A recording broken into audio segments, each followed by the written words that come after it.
Okay, so now we move on to how to memorize the centers of a 4x4 for a blind solve. Now, the first thing I do when I get a scramble cube to memorize is I pick an orientation. Now, unlike the 3x3, which has fixed centers, the 4x4, like all even number cubes, it does not have fixed centers. So you get to choose, like if you want to hold it like this, or like this, or like this, or like this. Of course, you're still going to end up in your preferred orientation, color-wise, I guess. For me, my orientation is white top, green front. Yours could be, you know, whatever Noah uses if you watch that tutorial, or, you know, wherever you got your orientation. So for me, it's white top, green front, and I'm going to give you my examples in that sense. So when I look at the cube, I think, okay, I want to make my orientation optimized for the centers. So I think, okay, there's two white centers up here, so let's keep this on top. And then I see like 3 red centers here, 2 green centers here, and 2 blue centers here. So that's 1, 2, 3, 4, 5, 6, 7, 8, 9 centers already solved. So as long as it's, you know, matching up with the actual orientation, you can choose your orientation based on the centers, and it'll make your centers easier. So apart from that, in order to memorize the centers for a 4x4, you need to know two important things. Firstly is how it's done in the first place. How would you solve these in the first place? Well, relating to M2, you have a buffer piece, which is down here, and you have a helper piece, which is up here. And you use an M2 interchange to interchange them, and you use setup moves accordingly.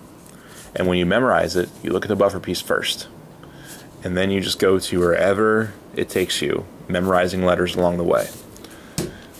Same thing with U2 centers.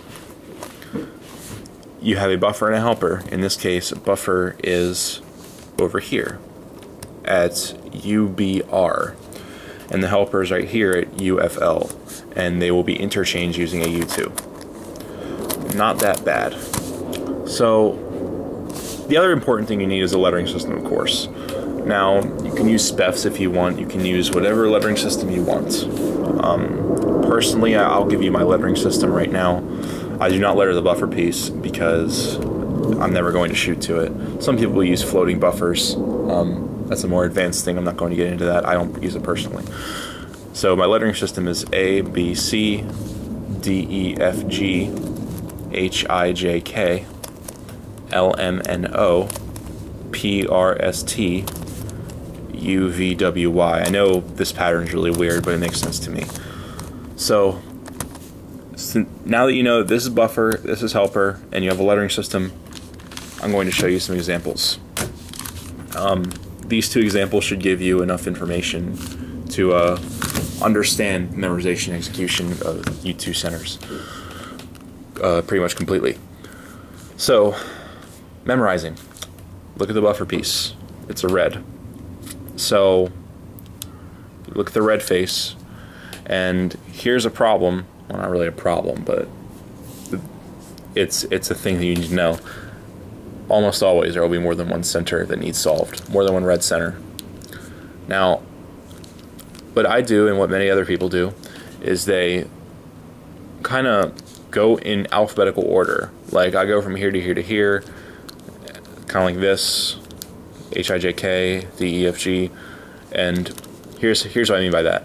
You pretty much, okay, you have a red center here, and you're going to go to the first unsolved red center. So H is solved, I is solved, J is not solved. So you're going to solve J first. And you're going to keep a finger there just to let you know. Let yourself know that we have covered this piece already. So J, and I'm going to write that down just so we have this for later. J. So as you can see, I'm writing it down. So J, and then you have an orange center. So you're going to shoot to one of these. First one up is right this one, so because I go in this order, P, R, S, T, P, right here. So that would be the next one. Keep a finger on it so that you know that this piece is solved. So P would be the next. And then you have another red. And you go back to red, and since you have a finger on this already, and you know that it's solved, then you just go to the next one. So after J is K. And after you get to the last one, then you know, alright, this face is done. You don't need to keep a finger on it anymore. So then you have another orange one. This one is already solved, you know. So the next orange one would be this. That will be R. Write down R. Or in your case, you'd memorize it. Then you have a green. So that's solved, this is not solved. So put a finger there. That is the letter F for me. And then you have a yellow. So you go down to the yellow face. First one in line is U. Keep a finger there. It can get kind of hard sometimes, but you'll definitely get used to it. So keep a finger there. U is the next one. And then you have a white center. You need to be careful with white centers, and here's why. Recall M2. If you have done an odd number of interchanges, then it kind of screws up this target, this target, this target, and this target because it flips them. So if you have an odd number of interchanges and you want to shoot to FU, then you really need to shoot to BD. It's the same thing with centers for U2. If you've done odd number of interchanges and you want to shoot to, if you want to shoot to UBR and you've done odd number of interchanges, then you want to shoot to UBL and UFR. And if you want to shoot to UFR but you've done an odd number of interchanges, then you really want to shoot to UBL. So basically flip them if you've done an odd number of interchanges. Now let's look at this. Tilt the camera a bit. Splitting them up. As you can see, we've done an even number of interchanges. So my fingers were here. So you will truly want to shoot to this sticker, which for me is A.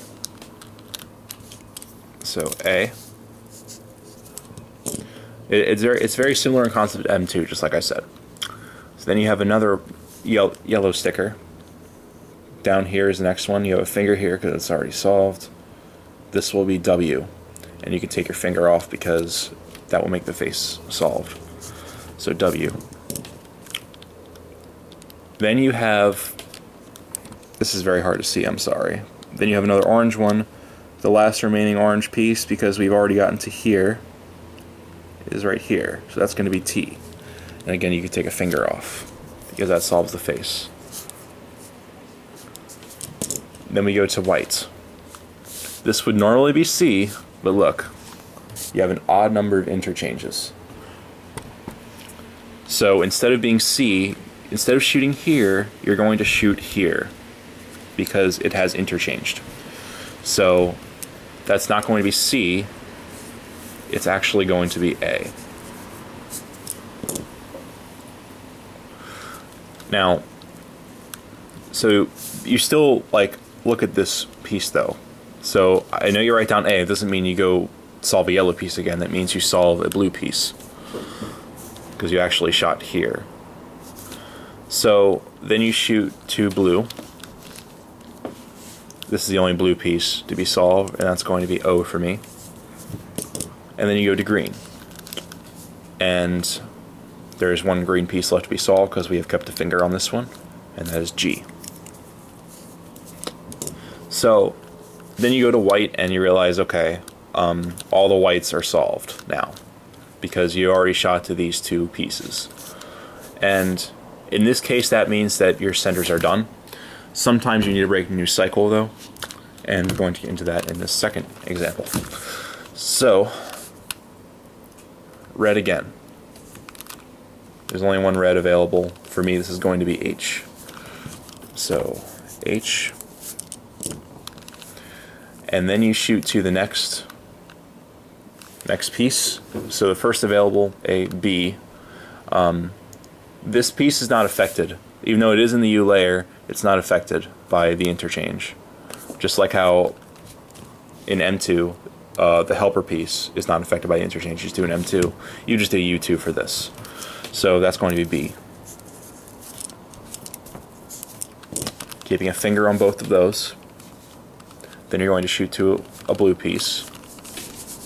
So we're going to shoot here. It's the first one up. So that's L. Keep fingers on these. And then you shoot to an orange.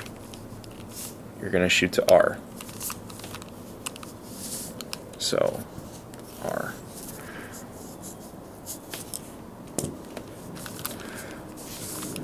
And that's a white piece. So you're going to shoot to the next available center. Now, this is an interchangeable center. So you can see that we've done an even number of interchanges that will not change the lettering or where you need to shoot to. So you will indeed shoot to C.